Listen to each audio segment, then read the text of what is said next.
মাত্র 3 মিনিটে একটি আস্ত শহর জ্যান্ত কবর হয়ে গেল। The death of Saint Pierre. আপনি আপনার ঘরে বসে আছেন আর ঠিক 3 মিনিটের মধ্যে আপনার পুরো শহর, আপনার চারপাশের 30,000 মানুষ জ্যান্ত কয়লা হয়ে গেল। না, এটা কোনো হরর সিনেমার গল্প নয়। 1902 সালের 8ই মে ঠিক এই ঘটনাই ঘটেছিল ক্যারিবিয়ান দ্বীপ মার্টিনিকের সেন্ট পিয়ার শহরে। এই শহরটিকে বলা হতো ওয়েস্ট ইন্ডিজের প্যারিস, কিন্তু পাশেই শান্ত হয়ে দাঁড়িয়ে থাকা মাউন্ট পেলে আগ্নেয়গিরিটি হঠাৎ যেন নরকের দরজা খুলে দিল। 1 শতাব্দীর মধ্যে সবচেয়ে ভয়াবহ বিস্ফোরণ।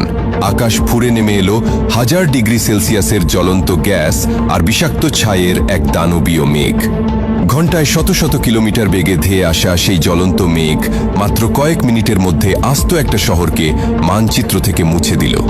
কাঠের বাড়িঘর, বিলাসবহুল দালান কোঠা আর 30,000 মানুষ, সবকিছু নিমেষেই পুড়ে ছাই হয়ে গেল।